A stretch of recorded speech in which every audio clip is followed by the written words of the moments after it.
할렐루야, 사랑하는 성도 여러분, 오늘도 하나님의 말씀으로 하루를 열어 새 힘을 얻고 주님의 은혜를 누리는 시간이 되시기를 축복드립니다. 오늘 우리가 함께 보실 말씀은 창세기 26장 12절에서 22절 말씀입니다.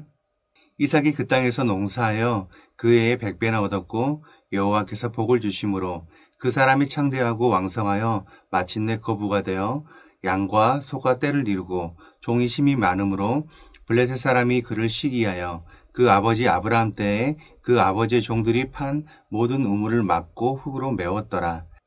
아비멜렉이 이삭에게 이르되 네가 우리보다 크게 강성한즉 우리를 떠나라. 이삭이 그곳을 떠나 그랄 골짜기에 장막을 치고 거기 거류하며 그 아버지 아브라함 때에 팠던 우물들을 다시 팠으니 이는 아브라함이 죽은 후에 블레셋 사람이 그 우물들을 메웠음이라.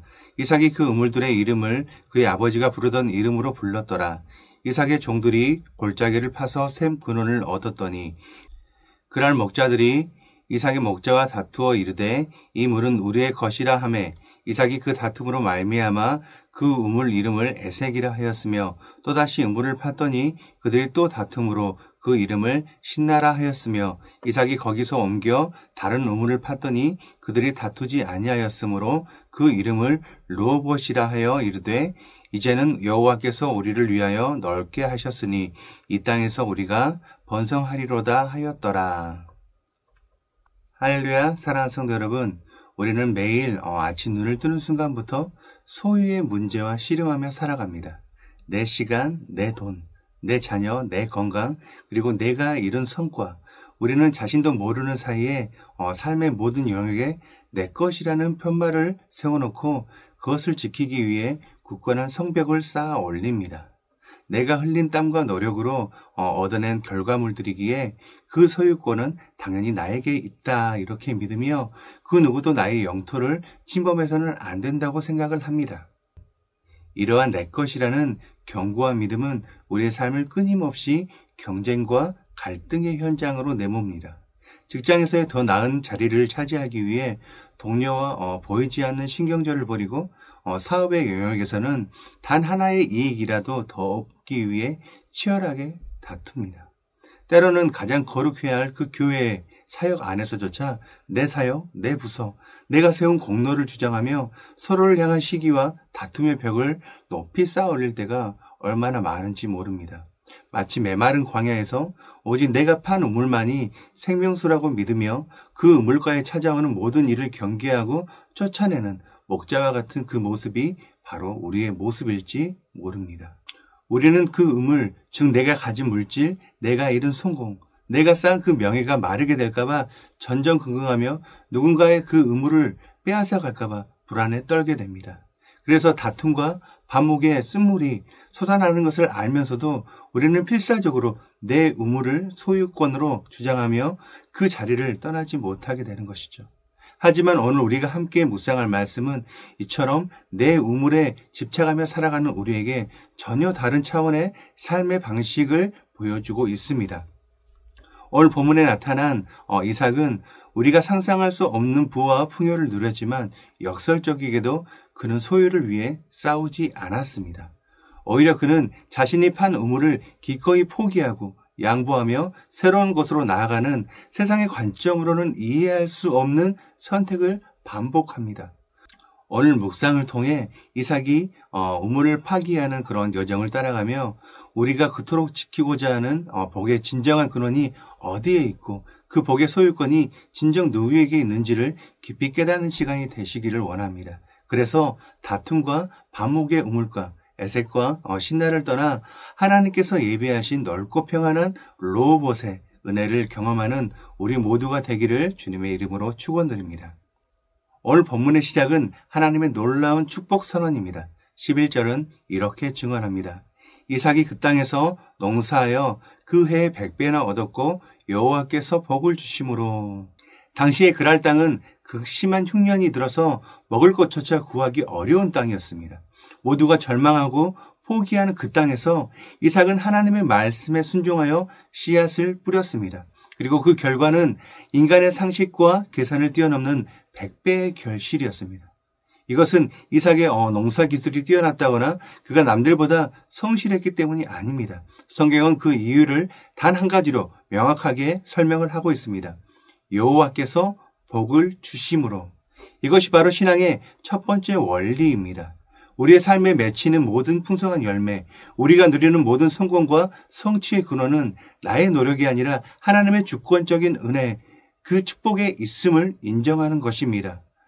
우리는 종종 성공의 자리에서 자신의 지혜와 노력을 자랑하고 싶어 하지만 성도는 모든 것이 주께서 주셨기 때문에 가능했음을 고백하는 사람들입니다.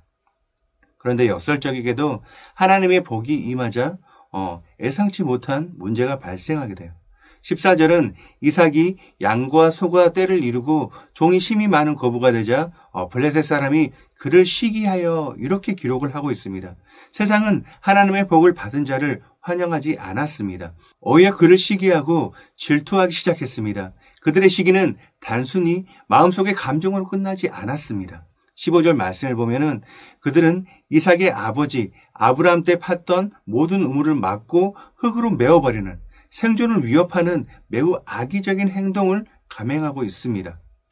사랑하는 성도 여러분, 여기서 우리가 중요한 영적 현실을 직시해야 합니다. 하나님의 복은 우리를 모든 문제로부터 해방시키는 만능 열쇠가 아닙니다. 그 순간에 말이죠. 오히려 하나님의 복이 임할 때 세상은 우리를 더욱 시기하고 공격할 수가 있습니다. 세상은 너가 가진 것은 곧 내가 갖지 못하는 것이라는 그 결핍과 제로섬의 논리로 움직이기 때문이죠. 따라서 성도에게 부어지는 하나님의 풍성함은 세상의 눈으로 볼 때 불편함과 위협으로 느껴질 수밖에 없습니다. 급기야 그랄 왕 아비멜렉마저 이삭에게 찾아와 너가 우리보다 크게 강성한즉 우리를 떠나라 이렇게 말하며 추방 명령을 내립니다. 하나님의 복이 오히려 세상으로부터 고립되고 쫓겨나는 이유가 되어버린 것입니다. 이처럼 성도의 삶은 하나님의 복을 누림과 동시에 그 복으로 인해 발생하는 세상의 시기와 갈등을 감내해야 하는 영적 긴장감 속에 놓여 있습니다. 아비멜렉의 명령에 따라 그랄 땅을 떠난 이삭은 그랄 골짜기에 장막을 치게 됩니다. 그리고 그곳에서 생존을 위해 가장 먼저 한 일은 아버지 아브라함이 팠던 우물들을 다시 파는 것이었습니다. 고대 근동의 사막 기후에는 우물은 생명 그 자체였습니다. 블레셋 사람들이 우물을 흙으로 메운 행위는 단순히 물을 사용하지 못하게 하는 그런 심술적인 행동이 아니라 이삭의 생명줄을 끊어 그의 번성을 원천적으로 차단하려는 명백한 적대 행위였습니다. 이삭의 종들이 골짜기를 파서 마침내 새로운 샘 근원을 얻었을 때 갈등은 다시금 폭발하게 돼요. 20절 말씀입니다. 그날 목자들이 이삭의 목자와 다투어 이르되 이 물은 우리의 것이라 하매 이삭이 그 다툼으로 말미암아 그 우물 이름을 에색이라 하였으며 에색은 다툼, 분쟁이라는 뜻입니다. 그날 목자들은 아무런 근거 없이 이 물은 우리의 것이라고 소유권을 주장하며 싸움을 걸어왔습니다. 그들은 이삭이 누리는 복의 근원이신 하나님을 보지 못하고 눈에 보이는 물이라는 그 결과물에만 집착하며 그것을 빼앗으려고 하고 있습니다. 여기에서 이삭은 어떻게 반응을 했나요? 그는 자신의 정당한 권리를 주장하며 싸우지 않았습니다. 오히려 그 다툼의 우물 에색을 그들에게 내어주고 다른 곳으로 옮겨 또 다른 우물을 팠습니다. 그러나 21절 말씀을 보면은 블레셋 사람들은 그곳까지 따라와 또다시 다툼을 일으켜요. 이삭은 이 두 번째 우물을 신나라고 불렀습니다. 신나는 대적과 반목, 고소라는 뜻으로 우리가 알고 있는 사탄이라는 이 단어와 같은 어원을 가지고 있습니다. 이는 갈등의 양상이 단순히 소유권 분쟁, 에색을 넘어서 이삭이라는 존재 자체를 대적하고 비난하는 인격적인 원수관계, 신나로 심화되었음을 보여주고 있는 거예요. 이제 그들의 목적은 단순히 물을 차지하는 것이 아니라 이삭을 완전히 무너뜨리고 그 땅에서 내보내는 것이 되었습니다. 사랑하는 성도 여러분, 우리의 삶에서 벌어지는 갈등도 이와 같은 비슷한 패턴을 보일 때가 있습니다. 처음에는 작은 의견 다툼으로 시작되지만 거기에서 내 것이라는 그 소유욕과 교만이 개입되면 갈등은 걷잡을 수 없이 커져 상대방을 인격적으로 비난하고 원수처럼 대하는 신나의 관계로 나아가게 된다는 것이죠. 이 두 번의 뼈아픈 갈등 속에서 이삭의 선택은 놀랍습니다. 그는 또다시 신나 우물을 포기합니다. 세상의 관점에서 보면 이삭은 연이어 패배한 어리석은 사람처럼 보여요. 그러나 영적인 관점에서 보면 이삭의 포기는 패배가 아니라 위대한 승리의 시작이었습니다. 이삭은 깨달았던 것이죠. 진정한 복은 우물이라는 물질적 소유에 있는 것이 아니라 어디를 가든지 우물을 팔 수 있는 능력을 주시는 하나님, 메마른 땅에서도 샘 근원을 터뜨리시는 하나님, 그 하나님에게 있음을 말입니다. 그의 안정과 풍요는 특정 장소나 소유물에 얽매여 있지 않았습니다. 그의 소망은 오직 복의 근원이신 하나님 한 분에 있었습니다. 이삭은 결핍의 논리에 갇혀 우물 하나에 목숨을 거는 블레셋 사람과는 달리 온 세상의 주인이신 하나님 아버지로 인해 풍요의 논리로 살아가는 사람이었습니다. 이는 다툼의 우물을 기꺼이 내어줌으로써 눈에 보이는 것을 넘어 보이지 않는 하나님을 신뢰하는 믿음을 증명해 보인 것이죠. 두 번째 다툼과 양보 끝에 이삭은 마침내 아무도 다투지 않는 세 번째의 우물을 얻게 됩니다. 그리고 그곳의 이름을 르호봇이라고 부릅니다. 22절의 고백을 함께 읽어보겠습니다. 이삭이 거기서 옮겨 다른 우물을 팠더니 그들이 다투지 아니하였으므로 그 이름을 르호봇이라 하여 이르되 이제는 여호와께서 우리를 위하여 넓게 하셨으니 이 땅에서 우리가 번성하리로다 하였더라. 르호봇은 넓은 공간, 광활함이란 뜻입니다.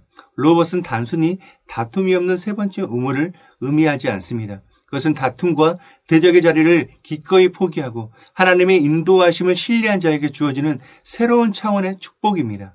하나님은 이삭에게 단순히 또 하나의 우물을 주신 것이 아니라 다툼과 시기로부터의 자유로운 넓은 공간, 즉 평안과 안정, 그리고 참된 번성을 누릴 수 있는 새로운 삶의 지경을 선물로 주신 것입니다. 사랑하는 성도 여러분, 바로 이 지점에서 우리는 이삭의 사건을 넘어 우리 구원의 핵심이신 예수 그리스도를 깊이 묵상해야 합니다. 이삭이 보여준 양보와 순종은 장차 오실 예수 그리스도의 모습을 예표하는 희미한 그림자와 같습니다. 이삭은 자신의 정당한 권리인 우물을 포기했습니다. 그러나 우리를 구원하신 예수 그리스도께서는 비교할 수 없는 가장 높은 보좌, 하나님의 본체이심을 포기하셨습니다. 빌립보서 2장 6절과 7절은 이렇게 증언합니다. 그는 근본 하나님의 본체시나 하나님과 동등됨을 취할 것으로 여기지 아니하시고 오히려 자기를 비워 종의 형체를 가지사 사람들과 같이 되셨고, 예수님은 온 우주의 주인이시지만 자신의 권리를 주장하지 않으셨습니다. 십자가는 인류의 모든 죄와 다툼, 시기와 반목이 집약된 최후의 애색이요 신나의 현장이었습니다. 사람들은 너가 하나님의 아들이거든 자기를 구원하고 십자가에서 내려오라 이렇게 말하며 조롱하고 다투었고, 사탄은 마지막 순간까지 예수님을 참소하며 대적했습니다. 그러나 예수님은 어떻게 하셨나요? 하늘의 군대를 동원해서 그들을 심판하지 않으셨습니다. 오히려 아버지 저들을 사하여 주옵소서, 자기들이 하는 것을 알지 못함이니이다 라고 기도하시며 기꺼이 자신의 생명을 내어주셨습니다. 주님은 자신의 모든 권리를 포기하고 하나님의 뜻에 온전히 순종하심으로 십자가를 지셨습니다. 그리고 하나님께서는 그 완전한 순종 위에 인류를 위한 영원한 르호봇을 세우셨습니다. 바로 예수 그리스도의 부활이십니다. 부활은 사망 권세를 이기시고 우리에게 허락하신 영원한 생명의 넓은 공간입니다. 우리가 스스로의 힘으로는 결코 팔 수 없었던 죄사함과 하나님과의 화평이라는 영원한 생명수를 마실 수 있는 유일한 우물입니다. 이삭은 다툼의 우물을 포기하고 르호봇을 얻었습니다. 하지만 예수 그리스도께서는 자신의 생명을 포기하심으로써 우리에게 죄와 사망의 권세가 더 이상 다투지 못하는 영원한 안식의 초소, 영원한 르호봇을 허락해 주셨습니다. 그러므로 이제 우리는 더 이상 세상의 작은 우물가들에게 다툴 필요가 없는 자들이 되었습니다. 우리의 영원한 르호봇이신 예수 그리스도 안에서 참된 평안과 풍성함을 이미 소유한 자들이기 때문이죠. 오늘 말씀을 마무리하며 이삭의 우물과 예수 그리스도의 십자가를 통해 발견한 르호봇의 삶을 우리의 삶에 어떻게 적용할 수 있을지를 두 가지로 결단하기를 원합니다. 첫 번째는 우리는 모든 복의 소유권을 하나님께 온전히 올려드려야 합니다. 이삭이 에색과 신나를 떠날 수 있었던 이유는 우물이 아닌 하나님이 복의 주인이심을 믿었기 때문입니다. 우리 역시 마찬가지라는 거예요. 우리가 가진 직장과 재물, 재능, 자녀는 내 것이 아니라 하나님께서 잠시 맡겨두신 선물입니다. 이 소유권이 하나님께 있음을 진정으로 인정할 때 우리는 비로소 세상의 것들에 대한 그 집착에서 자유로워질 수 있습니다. 갈등이 생길 때, 손해를 보는 것 같을 때, 억울할 때 이것은 내 것인데 그렇게 생각하며 분노하기보다 하나님, 이것 또한 하나님의 것입니다. 주님의 뜻대로 사용하여 주옵소서. 이렇게 기도할 수 있는 믿음이 필요합니다. 우리가 움켜쥐고 있던 손을 펴서 하나님의 주권을 인정할 때 하나님께서는 우리가 상상하지 못했던 더 넓고 평안한 로봇으로 우리를 인도하실 것입니다. 두 번째입니다. 우리는 예수 그리스도 안에서 기꺼이 양보하고 섬기는 삶을 선택해야 합니다. 우리가 세상의 다툼 속에서 기꺼이 양보하고 손해볼 수 있는 그 근거는 우리가 약하거나 어리석어서가 아닙니다. 우리의 영원한 기업과 만족이 되시는 예수 그리스도라는 가장 확실한 로봇을 이미 우리는 소유했기 때문입니다. 세상 사람들은 이 땅에 우물이 전부인 줄 알고 싸우지만 우리는 하늘의 생명수를 가진 사람들입니다. 따라서 우리는 직장에서, 가정에서, 심지어 교회 안에서 나의 권리를 주장하기보다 먼저 다른 사람의 필요를 채워주고 섬기는 삶을 선택할 수 있습니다. 그것이 바로 십자가에서 자신의 모든 것을 내어주심으로 우리에게 영원한 로봇을 선물하신 주님의 길을 따라가는 제자의 삶입니다. 우리가 기꺼이 다툼의 자리를 피하고 섬김의 자리를 선택할 때 세상은 우리를 통해 다툼을 넘어선 하나님의 평화, 로봇의 은혜를 보게 될 것입니다. 사랑하는 성도 여러분, 오늘 여러분이 지키시는 자리를 위해 싸우고 있는 에색과 신나의 우물은 무엇입니까? 그 다툼의 자리를 떠나 믿음으로 하나님께서 예비하신 더 넓은 곳으로 나아가시길 바랍니다. 모든 것의 주인이신 하나님과 우리의 영원한 로봇 되시는 예수 그리스도를 신뢰하며 이 세상에 줄 수 없는 참된 평안과 풍성함을 누리는 복된 오늘 하루가 매일매일의 삶이 되시기를 주님의 이름으로 간절히 축원드립니다. 함께 기도하시겠습니다. 사랑과 은혜가 풍성하신 하나님 아버지, 오늘 말씀을 통해 모든 복의 주인이 오직 하나님이심을 다시 한번 깨닫게 하시니 감사합니다. 돌아보면 우리는 너무나 자주 내 것이라는 착각 속에 살아왔습니다. 내 노력으로 얻은 성공, 내 지혜로 이룬 성과, 내 손에 쥔 재물을 온전히 나의 것이라 여기며 교만했고 그것을 빼앗기지 않으려 다투고 미워했습니다. 하나님의 복을 받았음에도 시기와 다툼의 자리를 떠나지 못했던 저희의 어리석음을 용서하여 주시옵소서.